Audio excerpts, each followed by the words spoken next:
From Tromsø, it's around 24 hours voyage north to the rich fishing grounds where we're trawling for cod and haddock, just south of Bear Island and halfway between the Norwegian mainland and Spitsbergen.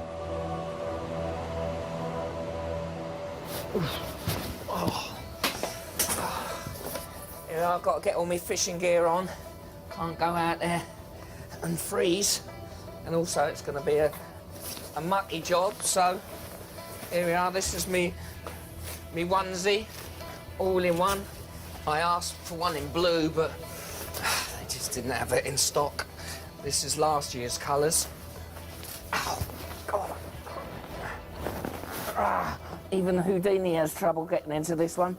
Look at that. Am I ready for some fishy action or what? Come on. I don't want to see no tiddlers.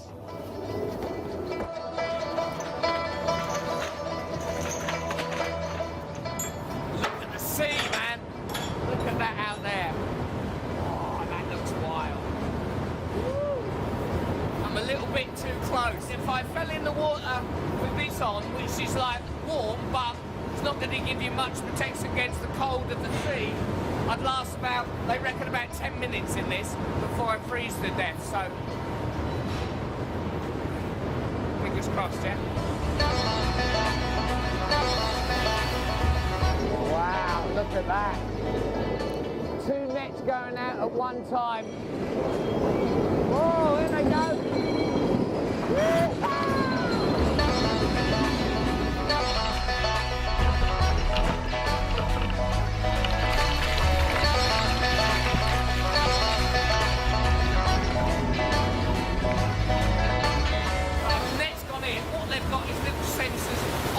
So he can check up there whether it's like full or not.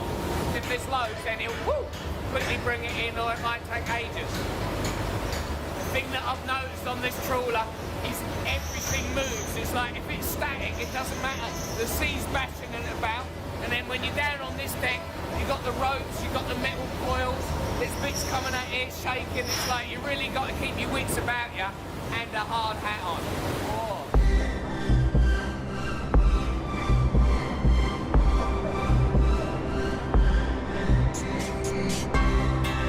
Finally, after the trawl nets have been out for a couple of hours or so, the captain decides that they're ready to bring in.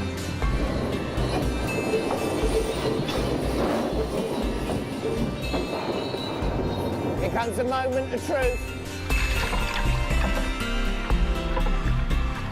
Look at that, that's one of the nets. That is absolutely crammed with fish. That is a catch. In fact, I can see both nets. They're both absolutely rammed.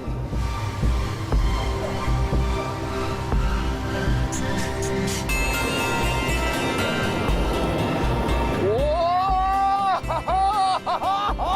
Jeez, man, look at that! I've never seen so many fish in my life. How many tons is that, you think? 8 tons? 8 tons of fish, and he's got another one coming in. Look at that. Woo! There you go, that's what your cod looks like. If I had that in England, that would be fish and chips all the way. That is 2 beauties, man. Whoa! Oh! Because of the method by which trawler fishing scoops up so many fish, it is controversial, and I'll be asking more about that later, but now it's time to help out and start working my passage. For my first job, I rake the fish that still remain on deck into the holding pen, from where they are processed in the fish factory down below. Okay, there you go, they've all gone down now, the fish.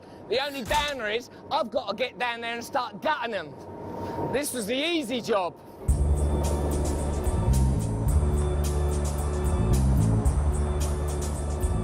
Down in the fish factory, first up, I'm put to work on the machine that cuts off the fish heads.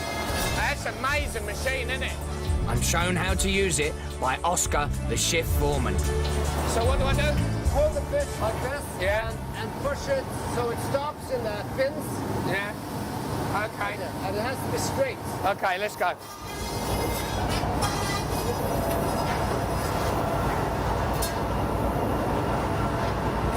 I don't like the look of that saw. I'm not liking this at all. Is that not straight? So, these cuts aren't very good. Aren't they? So, I see what you're doing. You're feeding it with the tail first, but it's Okay. better to feed it like... So you got to put it in, chuck it in it, and it's got to be straight, yeah? No? No. It's not as easy as it looks. But, No, you know, it's with- not. It's quite a skill, isn't it? Yeah. And you know, Which I'm not really getting yet. And I actually slowed down the machine for you. Did you? If you can't even put a fish in a mechanical machine that's actually going to do all the work, it's not a good start, is it? Well, not really. No. Plus, we don't really have time to teach you this. I hear ya. I'm rubbish. Get off there and do something else. I've been sacked. To give me an easier task that I can't make such a mess of, Oscar gets me doing the next job on the production line, gutting the fish.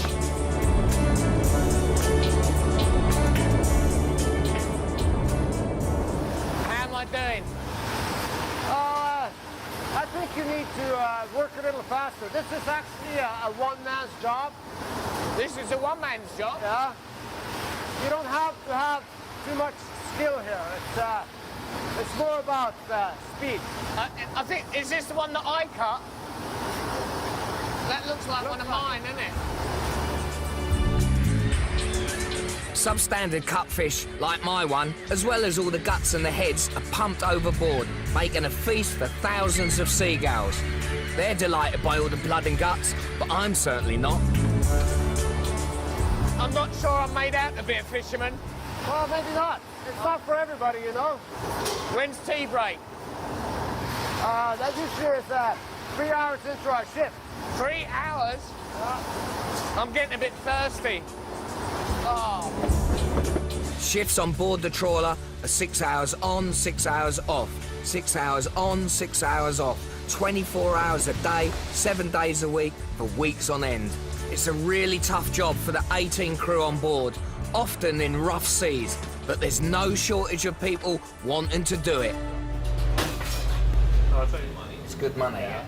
I would never do this if it wasn't for the money. Yeah. Not a chance in my life.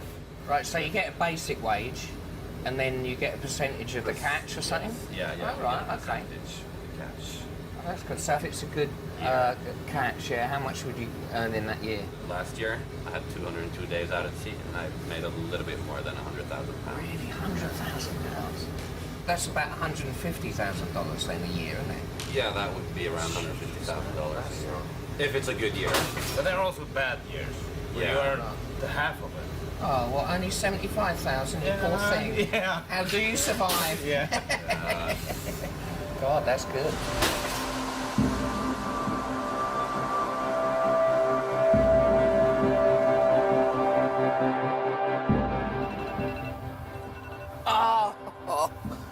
Ay.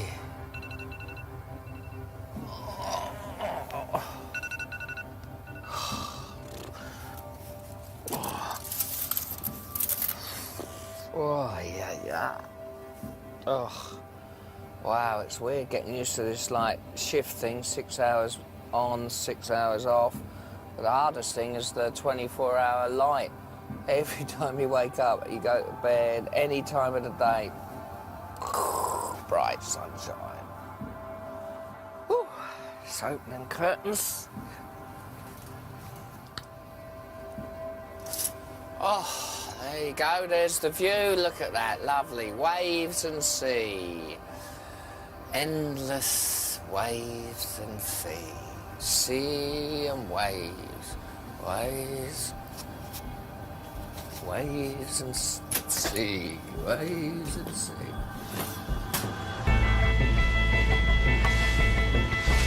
Once again, the captain is bringing in the trawl nets.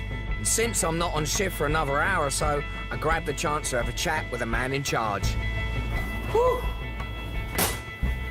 A bit windy out there. Yeah. Okay, look at that. That's a nice catch there you got there. That's a very nice catch. Yeah. I reckon that's about just under 10 ton. Yeah. Yeah? You're getting Yeah, the hang of it now. Yeah?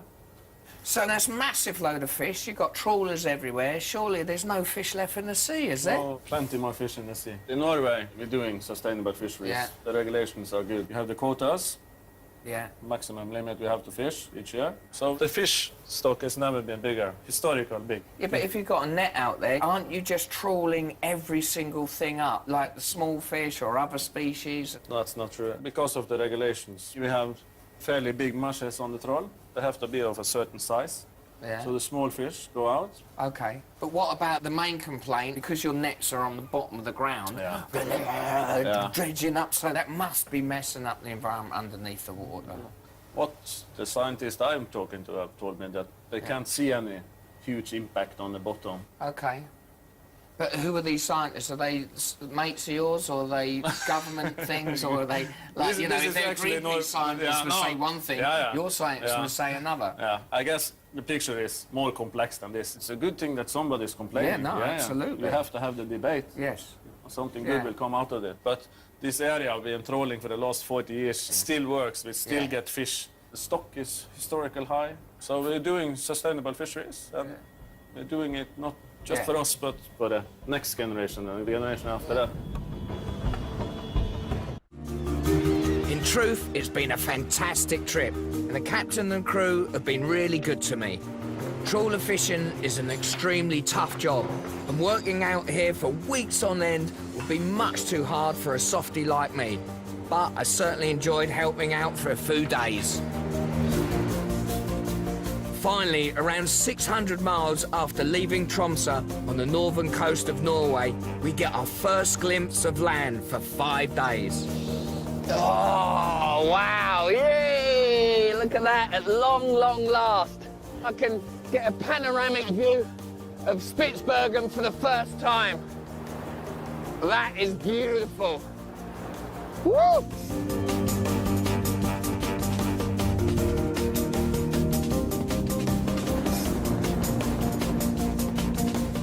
Woohoo! Yay! I finally made it.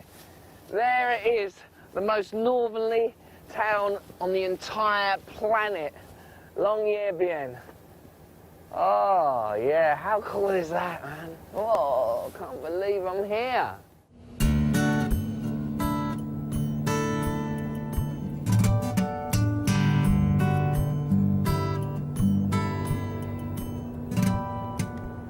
Enjoy the rest of your trip, yeah? Thank you.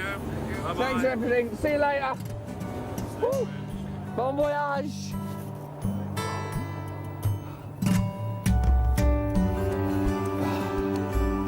Founded just over 100 years ago, Longyearbyen takes its name from an American miner, John Longyear, who based his Arctic Coal Company here.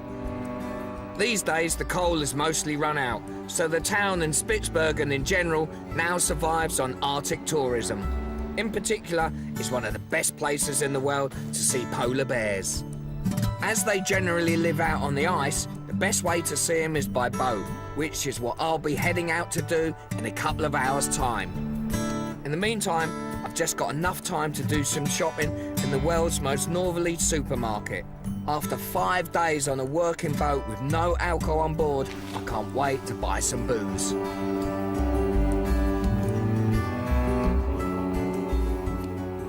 That was a bit strange. They wouldn't serve me because apparently if you live here, you have to have a ration card to get alcohol. And everyone here is allowed 24 bottles of booze a month, and that's it. They wouldn't serve me. It's like a hangover from the mining times when they were like, way. But the bad thing is, you just go over the road, go to the pub, drink as much as you want. Hey, line them up. My first drop for a few days. Cheers. Oh, yes. Oh. What? Yes, I love you too.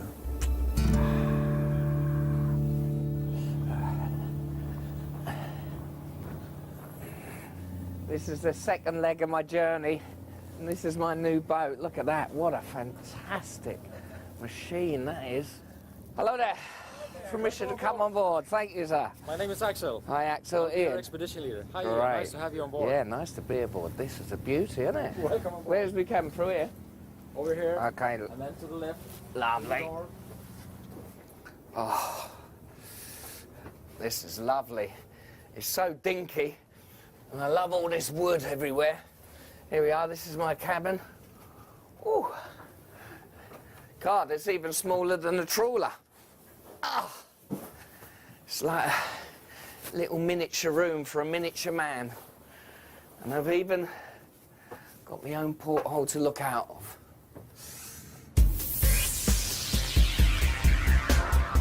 Wow, I tell you, this is exciting. It's the start of a completely new journey. I'm like, wow, leaving port, it couldn't get more opposite. The Laugh boat, like a massive, great, you know, fishing trawler, and now I'm on this. Completely different, but it just feels wonderful. Woohoo!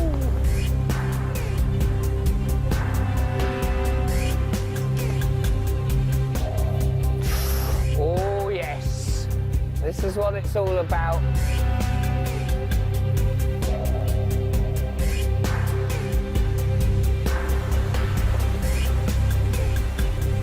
Wow, this is like the perfect start to my journey. It's so calm out there, it's like a sheet of glass, and when the birds go past, it's like a mirror. You see the reflections. It's like, ooh, just really, ooh, calming and tranquil. Beautiful.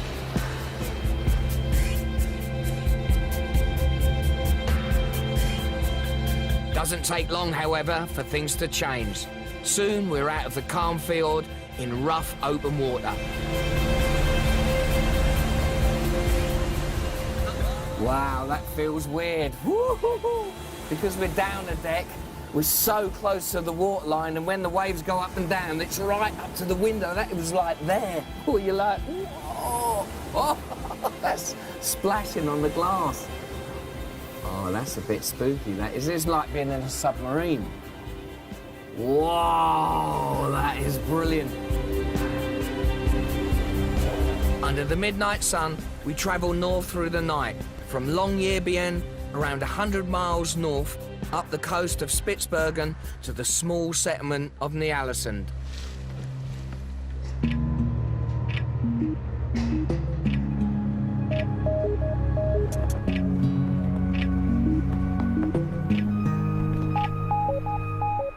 So here we are in the middle of nowhere, halfway to the North Pole, in a tiny little place that nobody knows about, Ny-Ålesund.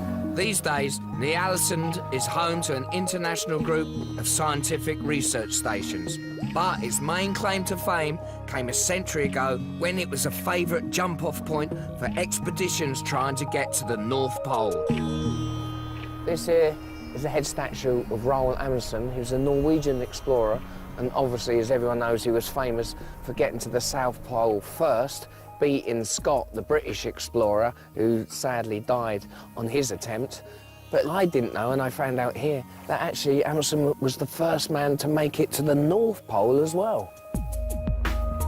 Amundsen's successful expedition to the North Pole was in 1926. 3 earlier expeditions led by American explorers said that they'd reached the North Pole, but their disputed claims are generally no longer accepted.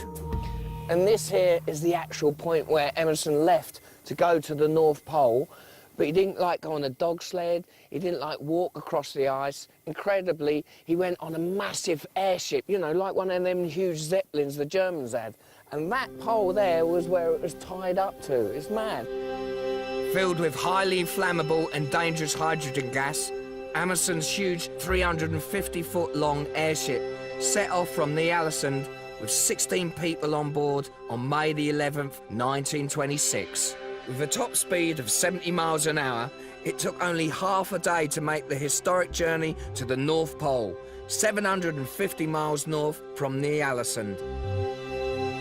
It's a very short walk across the tundra to the mast where the airship was moored, but even so, we must take precautions. Because of the danger of polar bears, it's a strict law in Spitsbergen that unless you're on the road in town, you've got to be with a trained guide at all times, armed with a gun. In case we have a polar bear encounter, what are we to do? we go together as one big group. This is not close enough. Go together like this. So the general rule is never enter the tundra unless you have someone with you who runs slower than you do yourself, because that gives you a fair chance of escaping. Now, jokes aside, stay together, stay quiet, and listen to your guides. Okay? Off we go. It's amazing how invisible polar bears can make themselves. Suddenly the head pops up and the bear was just lying in a depression and you couldn't see him. So the thing that you do then is to retreat. You don't want to stand on the same ground as the bear because it's faster than you. Is it true, and I heard this, that the polar bear, because it's got a black nose, so it puts a little bit of snow on its nose to creep up? No, they don't do that. Don't tell me that. Sorry. Why would you crush my dream? Oh. Amundsen's polar dreams, of course, came true, starting from this very spot. But it was also here in the Arctic where he met his death in 1928, when fellow explorer Umberto Nobile crashed another airship on the way back from the North Pole here to Ny-Ålesund. What happened to Amundsen? He took off to find Nobile. His airplane crashed somewhere off the coast of Norway, close to Bear Island. They hardly found anything from the airplane. They found a fuel tank and a few bits and pieces. They never found Amundsen, and we don't know what happened. Wow. That's all we know. Amundsen disappeared, and that was in 1928.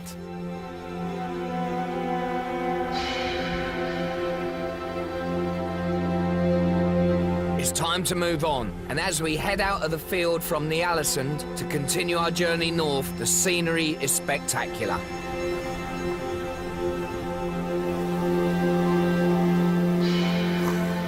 I'll tell you what, this is the land of the glacier. There in front of me, two massive glaciers, one coming from that valley, one coming from there, from the top of the mountain, scraping down that jagged ice, slowly and slowly making its way to the sea. They look stunning. Overnight journey from Ny-Ålesund all the way up the coast of Spitsbergen, we finally arrive at the small and very remote island of Danskoya. It was here from Danskoya in the late 19th century that an insanely brave team of 3 explorers tried to be the first to reach the North Pole, 30 years before Amundsen's airship expedition succeeded. See, you would have thought, like, leaving Svalbard on an airship is bonkers enough, but no, there's always a few people that have to go a step further than that, yeah?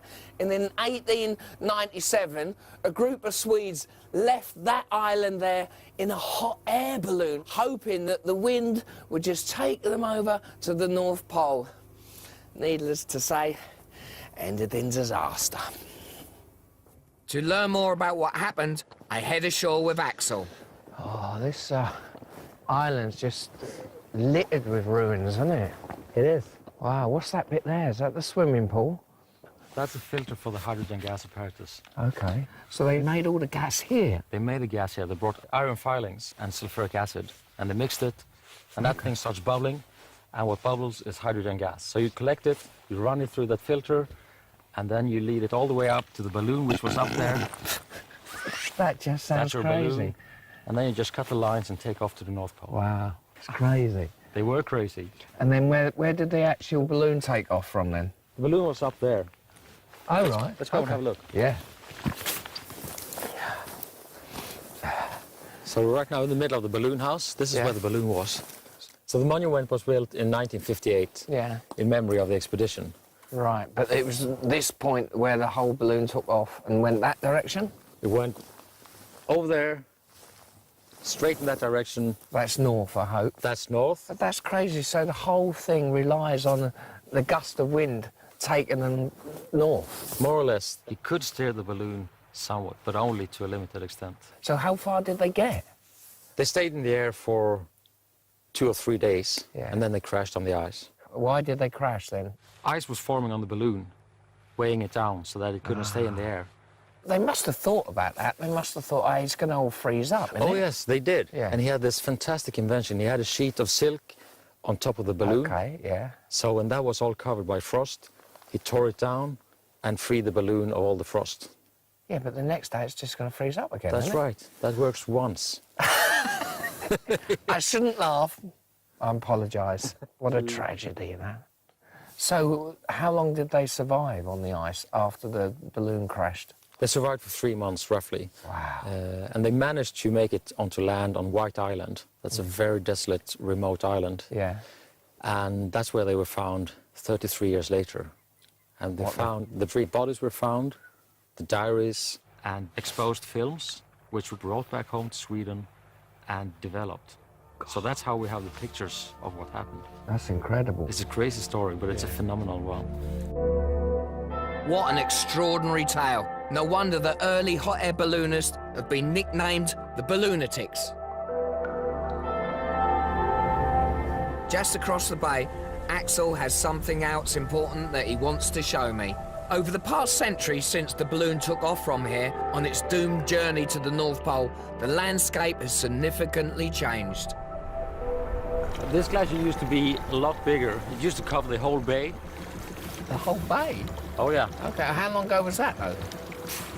100 years ago, Okay. something like that. Where the color changes from light to dark, that's where the glacier used to be. You can really see it, isn't it? Yeah, Like 2 different colours there. yeah. So 100 years ago, that would all be ice? Yes, it would. Wow. So that hasn't taken that long, really, to disappear, has it? No, they are retreating, all of them, and it's it's quick. Is it global warming? That is global warming, Yeah. definitely. Not only are the Arctic's glaciers melting, of course, but so is the Arctic Ocean. In fact, the area of permanently frozen Arctic sea ice is now the smallest in recorded history. Historically, a lot of the now open waters around the north of Spitsbergen should be frozen at this time of year. But today, in order to reach the sea ice where we're most likely to find polar bears, we must travel from Danskoya Island all the way around the east coast of Spitsbergen to a very remote, narrow channel called the Hinlopen Strait, where a cold current has kept the ocean frozen. Oh, this is another glorious day on the boat. Look at that beautiful sunshine. And overnight, we've been chugging away, and now we've come as far as the pack ice, which is all that there. And the difference about that is that is frozen seawater. Oh, that's got to be cold. But the good thing about it is you get a lot of polar bears on there. So, fingers crossed, we might be able to get a glimpse of one.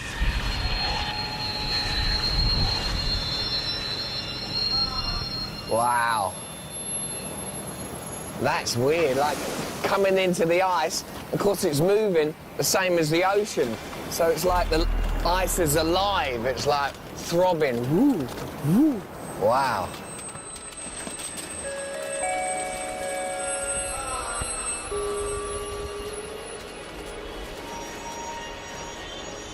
Little traveller's tip, yeah? Don't be so keen or quick to volunteer when someone says, do you fancy doing something? Because it might backfire on you.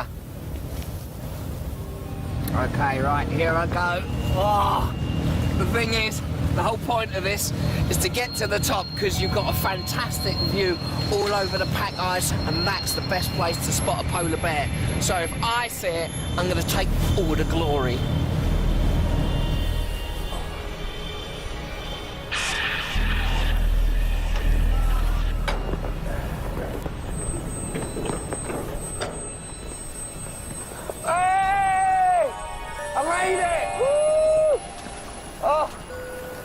This is great. What a view from up here. Woo! Have you spotted anything from up there? I've got me binoculars. You couldn't bring them up. I forgot them.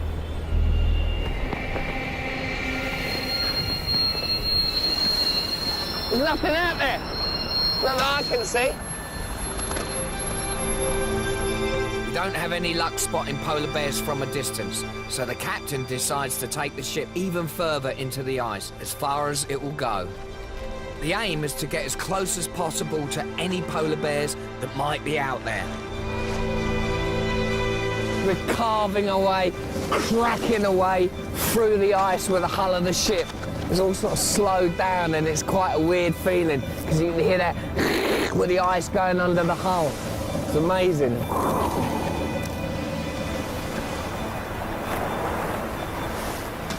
Whoa, look at that. All that ice getting crushed by the boat. Woo.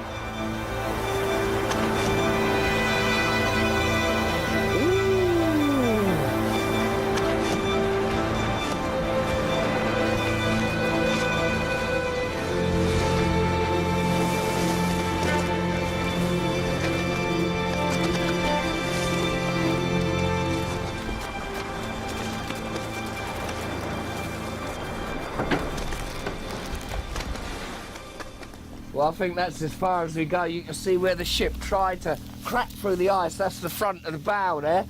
But we couldn't get through because the ice is too thick, so we're going to just have to stay here and look from this vantage point. Now, all we can do is cross our fingers that a polar bear is out there somewhere and comes out onto the ice so we can see it. After an hour or so watching and waiting, we're in luck. Wow, it's really hard to spot. There's a polar bear right out there in all the snow. He's miles and miles out there on the ice. You can only see it through binoculars. And it's sort of moving quite fast. You lose it because of the bad weather, and then but it's just like a blip. You have to like have super hawk eyes, and you've got to like track it. See, I've lost it now. Talking to you. That's your fault. Thanks, you made me lose it. There's no time to climb the crow's nest before the polar bear vanishes. But to get a slightly better view, I head up to the wheelhouse and look out for it with guide Kirsten Lannenberger. Luckily, we soon catch sight of the polar bear again. What a beauty. Nice, healthy female. She's been out hunting on the ice, and remarkably, we get to see her catch a small seal pup. The seals usually give birth to the cubs in little caves underneath the ice. Okay, and that's their main food, is it, seals? Seals, yes. They totally depend on seals. So with the ice receding then, there's not going to be much seals around for the polar bears, is there? Well, the polar bears totally depend on the frozen ocean. It's their habitat. It's where they get the seals. In the whole Arctic, the sea ice is retreating. And we've never had as little sea ice on Svalbard as now this year. It's really crazy. Yeah. So this year's even the worst? On Svalbard, definitely. Yeah. It has been the warmest year ever on record. Okay, so this point here, we wouldn't even get this far, would we, in normal In normal years? years, we wouldn't be here, no. Yeah. Do you think there's a chance for the polar bear, or is it all doom and gloom? There is a chance. They have survived climate changes in the past, but then there were no humans. Climate action is definitely needed. Yeah. It would be great to be able to see polar bears close up rather than in the distance, but hopefully we'll get the chance again soon. With the route ahead now blocked by sea ice, the ship is turning around to head back around the northern tip of the islands. With the sea ice already melted up there, apparently there's a good chance we might find some polar bears marooned on land.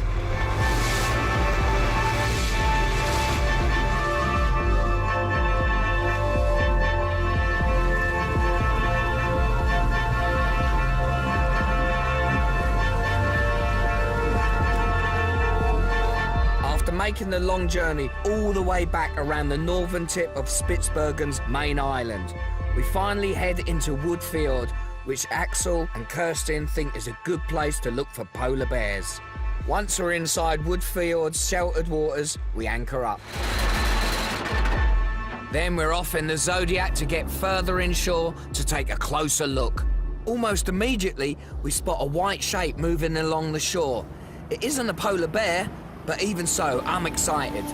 Look at that, you can see it. Just work it out, it's an Arctic fox. Just spotted it on the shore there. Now it's moving. There it goes, look at that speed, wow. I never thought we'd see one of them. There he is, still scampering along the shoreline. Arctic foxes have got white fur, which is perfect camouflage if you're in the snow, but if you're on shore like that, spot it a mile off. Lucky for us. Look at that, the fox climbed all the way up that steep cliff, and it's after the nesting birds. Can have a little munch on some eggs, but they know it's there and they're like, "Rrr, rrr, rrr." Oh, it's right on the ridge, right on the top. Look at that, sneaky. For a moment, I'm starting to feel sorry that the Arctic fox has disappeared out of sight, but almost immediately, I get lucky again with another big surprise. Wow, look. We've sneaked up on a couple of walrus. Unbelievable. They just keep popping their heads up. See, on land, they're these fat, blubbery things that can hardly move. When they're in the water, they just rule it. They're like majestic. Their faces are beautiful. They look like old men. They're like, oh, what's going on? There's someone in a rubber boot staring at me. Beautiful creatures. Oh, my God. It's been amazing to see all the walruses and the Arctic fox, but I'm still not satisfied. Above all else, I really want to get a close-up sighting of polar bears, and I'm certainly not going to give up hope yet. Heading out of Woodfield as we continue our journey back around the tip of Spitsbergen towards Longyearbyen and then home. We've got time to make one last stop at Rowfield before turning south. It's my last chance to see polar bears, and thank heaven, it looks like it might be my lucky day. Right on the water's edge, there are some fresh polar bear tracks. Oh, yes. Oh, that's the proof there. It started. Look at that. You can just make them out. Like a couple of polar bears have been walking across the snow. That can only mean in this area there's a bit of polar bear action. Oh, come on. Amazingly, we don't have to wait long. Wow, look at that. There's two of them. A male and a female just lumbering along.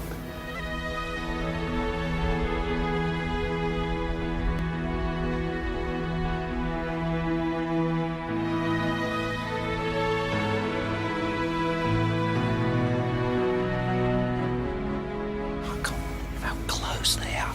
I even has to whisper, because it might scare them off with that close.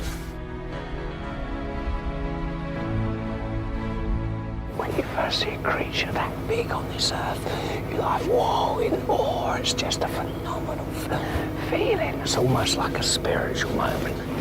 Unbelievable. It's fantastic.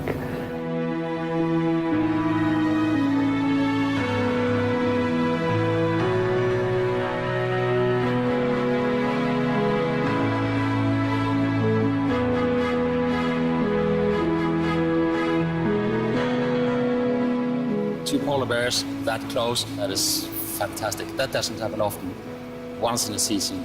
That was just amazing.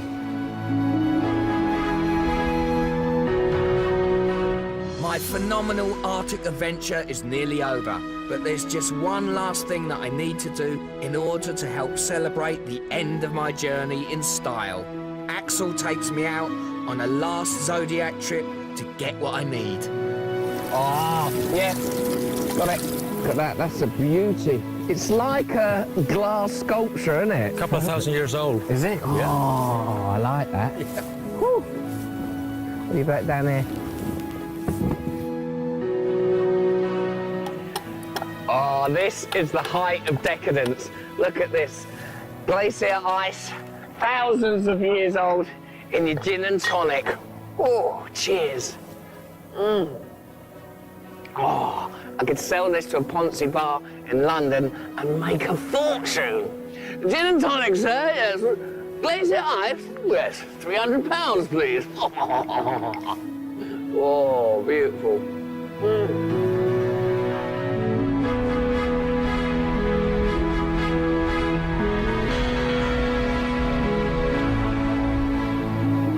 Geez, how special is this landscape? You come out of your cabin, you walk on the deck, everywhere you look is just absolutely stunning. It's like a most beautiful picture that you've ever seen. Whether it's on this boat or whether it's on the trawler, the whole trip has just been off the scale. It's so special. I absolutely love it. Oh, and also, you know, 10,000-year-old ice in your gin and tonic. Does life get better than that? No. Oh, cheers, everyone. Woohoo!